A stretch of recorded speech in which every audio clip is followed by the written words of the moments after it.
Bermuda முக்கோணம் என்பது Atlantic பெருங்கடலின் மேற்கு பகுதியில் உள்ள ஒரு பகுதி. இது பெர்முடா, புளோரிடா மற்றும் புவேர்ட்டோ ரிக்கோ இடையே அமைந்துள்ளது. இந்த பகுதி பல கப்பல்கள் மற்றும் விமானங்கள் மர்மமான முறையில் காணாமல் போனதால் பிரபலமானது. பெர்முடா முக்கோணத்தில் கப்பல்கள் மற்றும் விமானங்கள் காணாமல் போனதற்கு பல காரணங்கள் கூறப்படுகின்றன.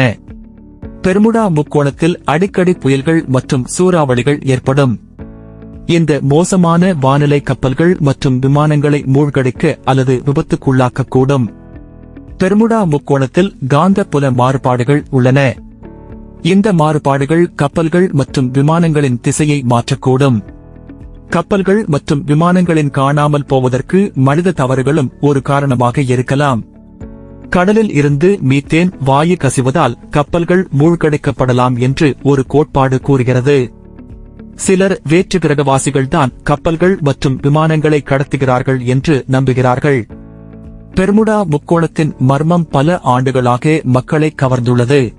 இந்த மர்மத்தை விளக்க பல கோட்பாடுகள் முன்வைக்கப்பட்டுள்ளன, ஆனால் இதுவரை எந்தவொரு கோட்பாடும் உறுதியாக நிரூபிக்கப்படவில்லை. பெர்முடா முக்கோணம் ஒரு ஆபத்தான பகுதி என்று சிலர் நம்புகிறார்கள், ஆனால் மற்றவர்கள் இது ஒரு சாதாரண கடல் பகுதி என்று கூறுகிறார்கள். பெர்முடா முக்கோணத்தில் கப்பல்கள் மற்றும் விமானங்கள் காணாமல் போவது அசாதாரணமானது அல்ல என்று புள்ளிவிவரங்கள் கூறுகின்றன. பெர்முடா முக்கோணம் ஒரு மர்மமான மற்றும் புதிரான இடம். இந்த இடம் ஏன் இவ்வளவு ஆபத்தானது என்பது இன்னும் முழுமையாக புரிந்து கொள்ளப்படவில்லை.